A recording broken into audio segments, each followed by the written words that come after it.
As believers, we know that this world is not our home. But is that knowledge enough to sustain us in a culture that seems increasingly hostile toward Christianity? Today on Truth for Life, Alistair Begg begins a new series called Faith Under Fire.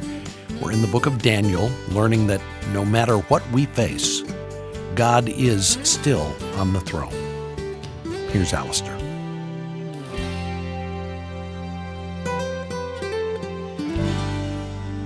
Daniel chapter 1, I'll read it in your hearing. In the 3rd year of the reign of Jehoiakim, king of Judah, Nebuchadnezzar, king of Babylon, came to Jerusalem and besieged it. And the Lord gave Jehoiakim, king of Judah, into his hand with some of the vessels of the house of God. And he brought them to the land of Shinar, to the house of his God, and placed the vessels in the treasury of his God. Then the king commanded Ashpenaz, his chief eunuch, to bring some of the people of Israel, both of the royal family and of the nobility, youths without blemish, of good appearance, and skillful in all wisdom, endowed with knowledge, understanding, learning, and competent to stand in the king's palace, and to teach them the literature and language of the Chaldeans. The king assigned them a daily portion of the food that the king ate and of the wine that he drank. They were to be educated for 3 years, and at the end of that time, they were to stand before the king. Among these were Daniel, Hananiah, Mishael, and Azariah of the tribe of Judah. And the chief of the eunuchs gave them names. Daniel he called Belteshazzar, Hananiah he called Shadrach, Mishael he called Meshach, and Azariah he called Abednego. But Daniel resolved that he would not defile himself with the king's food or with the wine that he drank. Therefore he asked the chief of the eunuchs to allow him not to defile himself. And God gave Daniel favor and compassion in the sight of the chief of the eunuchs. And the chief of the eunuchs said to Daniel, I fear my lord the king, who assigned your food and your drink. For why should he see that you were in worse condition than the youths who are of your own age? So you would endanger my head with the king. Then Daniel said to the steward, whom the chief of the eunuchs had assigned over Daniel, Hananiah, Mishael, and Azariah, test your servants for 10 days. Let us be given vegetables to eat and water to drink. Then let our appearance and the appearance of the youths who eat the king's food be observed by you, and deal with your servants according to what you see. So he listened to them in this manner and tested them for 10 days. At the end of 10 days, it was seen that they were better in appearance and fatter in flesh than all the youths who ate the king's food. So the steward took away their food and the wine they were to drink and gave them vegetables. As for these 4 youths, God gave them learning and skill in all literature and wisdom, and Daniel had understanding in all visions and dreams. At the end of the time, when the king had commanded that they should be brought in, the chief of the eunuchs brought them in before Nebuchadnezzar. And the king spoke with them. And among all of them, none was found like Daniel, Hananiah, Mishael, and Azariah. Therefore, they stood before the king. And in every matter of wisdom and understanding, about which the king inquired of them, he found them 10 times better than all the magicians and enchanters that were in all his kingdom. And Daniel was there until the 1st year of King Cyrus. This is the word of the Lord. Thank you for the Anglicans that are here. Wonderful. Wanted to give you a voice. That's super. I'm glad of that. I knew there would be some of the elect here. So,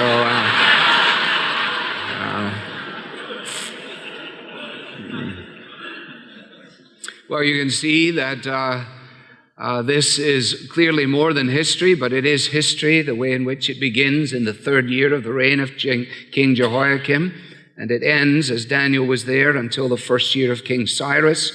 If Daniel was in his late teens or early 20s at the beginning of this book, by the time you get to the end, he must have been in his 80s or in his 90s. A life of peculiar faithfulness lived in the service of God. And so often the studies in the book of Daniel end up being just that kind of thing. The story of a great man, and the way it is taught is he was a great man, and there's an opportunity for you to be a great man or a great woman, so why don't you buck up and try and be a good man and a good woman? Which, of course, is a great idea and very necessary, but it's not the reason that we have the book of Daniel. A lot of people have turned the book of Daniel into a gigantic comic book, and some of their explanations are as comical as any of the books that I've ever read. Fortunately, most of that comes after chapter 6, when I will be long on my way back to Ohio. And the rest of you can enjoy yourselves with the remainder of it. But this morning and in these mornings, I want to tackle it in a different fashion, I think. I regard it as a great privilege to have spent over half of my life as a resident of the land of the free and the home of the brave, and for about 50% of that time now as a citizen of this country. And for the first time since I've lived here, that is, since the 3rd of August, 1983, I sense a significant shift in the mentality of the people of God. I use the phrase the people of God purposefully to distinguish between just the general populace of religious interest or perhaps church attendance, to designate those who would name the name of Christ, who would be committed to the Bible and committed to living for and following Jesus. And amongst that group of people, I wouldn't want to overstate this, but I don't want to understate it either. There is, I sense, a definite shift in their perspective, in our perspective. And it goes along these kind of lines. I'm not going to spend time on it, but people are beginning to say, for the first time, I feel like we're part of a minority. We are long removed now from the days of the moral majority. Jerry Falwell is gone, and Pat Robertson will be following him, I would imagine, at some point. And those heady days, if you regard them as such, are certainly in the rearview mirror. And the people of God now are living with the awareness of the fact that we are being pushed back, in the words of the psalmist, and in the words of the psalmist, about to fall. The encroachments of secularism and all that goes along with that, paganism, is beginning to take its toll. And I find that American Christians are now looking over the Atlantic Ocean in a way that they haven't done previously. Routinely, they would say what a wonderful place it is to visit, and then they would ask and inquire about the emptiness of the churches, not least of all in my own homeland of Scotland. We had a team just come back from Scotland. Our young people who were there said that it is the most secular place that they had ever visited in their entire lives, and they speak the truth. But what is happening now is that American Christians are beginning to realize that we are starting to look ourselves a lot like Europe. And the notion of a persecuted church, which we have always understood theoretically and prayed for at a distance, now is beckoning ever closer. It's finally beginning to dawn on American Christianity that the things that we've sung about, many of us since we were teenagers, are actually true. We didn't really know what we were on about when we sang, "This world is not my home, I'm just a passing through. My treasures are laid up somewhere beyond the blue." I hadn't a clue what that was about, and frankly, I wasn't remotely interested in it, but I sang it. But now, along with you and many others, we are finally facing the fact that this broken, sinful world in which we live is not actually our home. And that what the Bible says concerning the believer in the world is really true. That we are aliens and that we are strangers. And so that when James or when Peter begin their letters in the New Testament as we have them, they begin them along those lines. They're writing to those who are aliens and strangers in the world. And I think for many years, because of the way in which American life has been formed, American Christians have said, "Oh, I wonder what that's like, to be an alien and a stranger in the world." The fact of the matter is, it has always been true.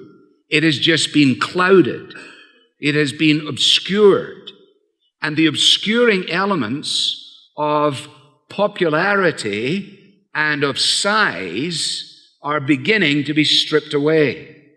And in being stripped away, there is the awareness that when Jesus addresses his followers in John chapter 15, it had relevance beyond his immediate disciples. Remember what he said, if the world hates you, you know that it has hated me before it hated you.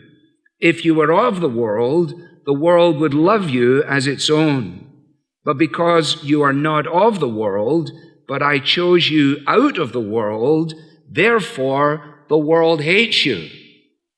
Those are dramatic words, and they're not difficult to understand. Now, we could spend time, and we're not going to, seeking to devise a strategy for how to deal with our new lack of status.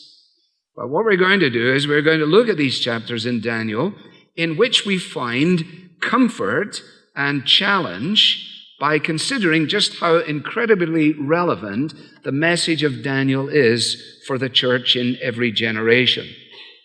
And the message of Daniel is essentially this, that God is a sovereign and all-powerful God, and he is in control of the world and the nations of the world, and in spite of the present conditions, our gaze must be upon his kingship. In light of that, we'll make our way through chapter 1, recognizing that in verses 1 and 2, we have the scene set for us. The prevailing peace of Jerusalem had been destroyed by the invasion of the Babylonian forces, the arrival of a foreign power. Some of us are old enough to remember the scenes. I remember seeing them on the BBC when the Russian tanks rolled into Czechoslovakia. I think that was the first time that I, as a youth, had thought in those terms at all. Some of you, of course, are able to remember when the tanks in which you were rolled into other places of the world. And you can tell me about that afterwards. But for now, the notion is simply that the dramatic impact of the invasive forces crushed the people of God in those days. It had been prophesied by both Isaiah and by Jeremiah, and what had been prophesied became a reality. And the extent of the victory of these Babylonian forces is revealed in the way in which the vessels of the house of God were snatched up and taken away. Vessels both inanimate, as is referenced here, and animate, insofar as these young men are representative of the nobility of the time. And as a result of that, almost inevitably, the people would be asking, where is God? Apparently, we have been called to serve God. We serve a powerful God. And now this powerful God of ours, the God of Abraham, Isaac, and Jacob, has apparently been defeated by the gods with a small g of the Babylonians. Is this God actually in control of his people? Is he a kind God? And if he is a kind God, why then would he allow our children to be snatched up and taken away?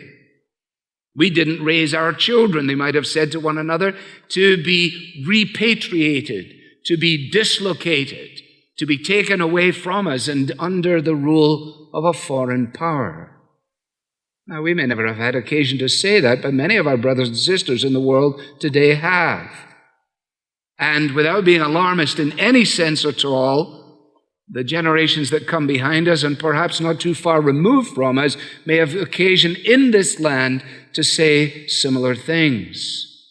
And some of us this morning, because of the circumstances of our individual lives, may be asking similar questions. You see, the symbol of God's power and the symbol of God's presence in these vessels of the house of God, there in verse 2, have now been stored in the land of Shinar.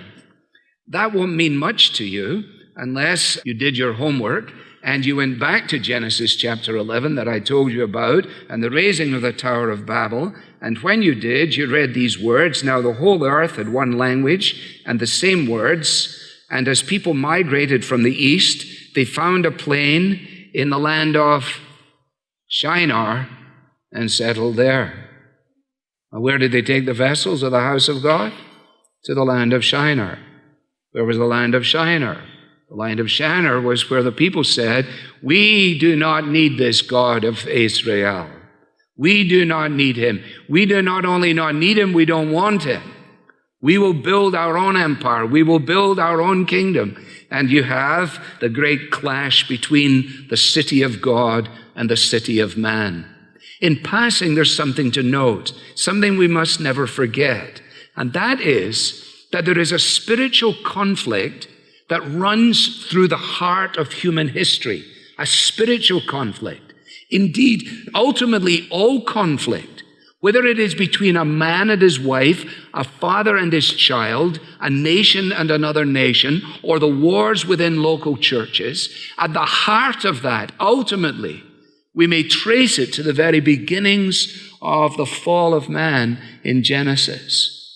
And that spiritual conflict, that sense of alienation, is the great alienation under which all other alienations are gathered. Now, it is in that context that we read in verse 3 that the king commanded Ashpenaz, his chief eunuch, to bring some of the people of Israel, both of the royal family and of the nobility and so on, and to bring them into the context of this foreign land. And it is, we're told quite dramatically in verse 2, the Lord who gave Jehoiakim, king of Judah, into his hand. Now, you don't want to miss that. It's the first of three the Lord gives, and I'll give you the other two in a moment. But this is the first of them. And the Lord gave Jehoiakim, king of Judah, into his hand. Into whose hand? Into the hand of the king of Babylon, Nebuchadnezzar. Now, you see, the people, when they read this letter, they would say, now, wait a minute.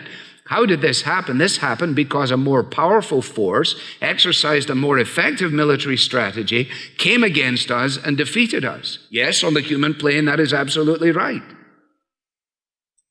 But what do we know? We know that God is the creator of everyone and everything, that nothing happens except through him and by him and according to his will. And so Daniel wants the people who are in exile to know that in actual fact, behind the invading forces of Babylon was the hand of God itself.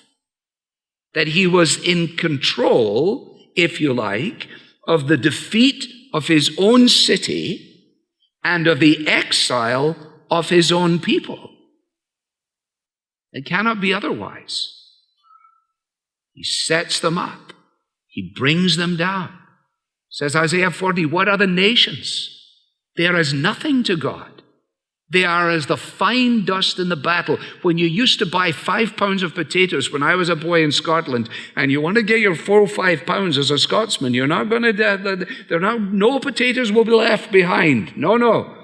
Not if you're shopping for my mum, they won't. No, they will not be left behind. But I never bothered about the dust. I never paid any attention to the dust. There was always dust left in the balance.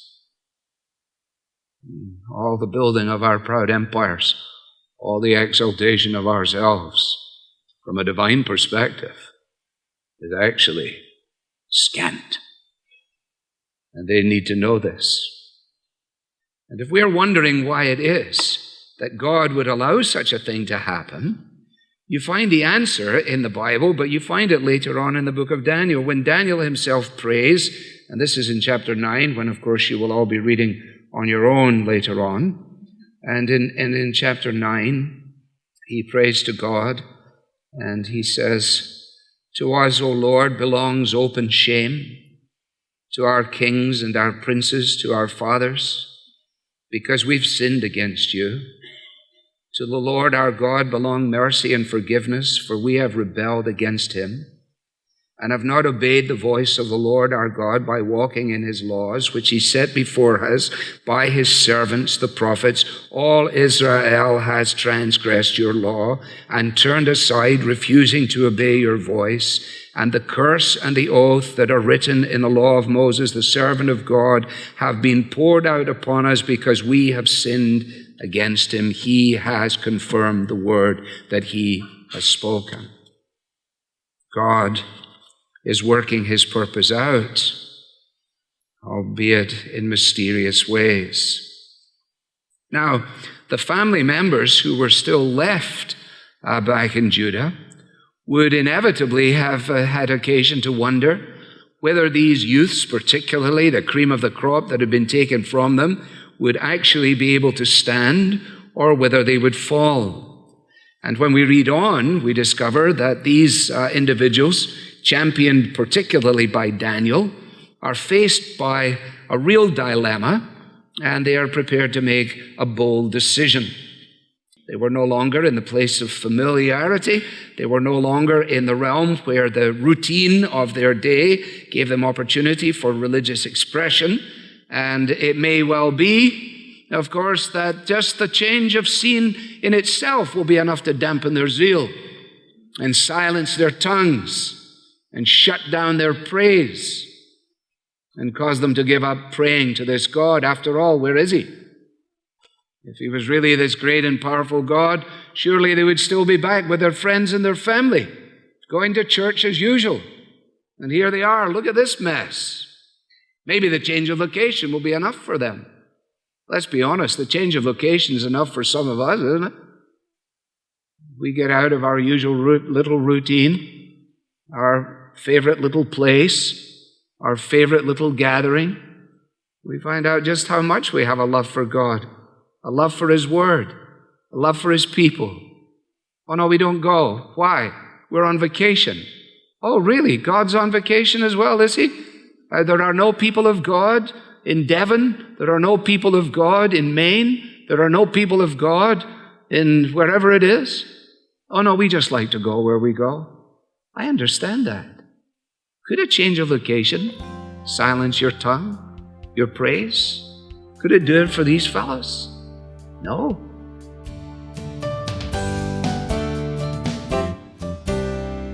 Our assignment from God is to honor him in any location, under any circumstance. That's from part 1 of today's message on Truth for Life with Alistair Begg. Today is an exciting day because it marks my first opportunity to tell you about a brand new book written by Alistair. The book is titled Brave by Faith: God-Sized Confidence in a Post-Christian World. This new book addresses the shift in our culture away from Christian beliefs and toward beliefs like paganism and secularism. In the book Brave by Faith, Alistair examines Daniel's experience living in Babylon, a pagan culture. He draws comparisons between Daniel's world and the world we now find ourselves in, a world that is increasingly less tolerant of biblical faith. This book is about being a Christian in a world that is indifferent, sometimes even hostile to the gospel. You will benefit greatly from the encouragement that Alistair provides in this book. And with its focus on the book of Daniel, Brave by Faith is the perfect supplement to the Faith Under Fire series we have begun today. So request your copy when you donate to Truth for Life today. It's easy to give through our mobile app or online at truthforlife.org/donate. You can also give by calling us at 888-588-7884. If you'd rather mail your donation along with your request for the book, write to Truth for Life at P.O. Box 39, 8000, Cleveland, Ohio, 44139. I'm Bob Lapine. Thanks for listening. Join us again tomorrow as we conclude this message by learning how God's favor prevailed in Daniel's life even after he was forced into captivity. The Bible teaching of Alistair Begg is furnished by Truth for Life, where the learning is for living.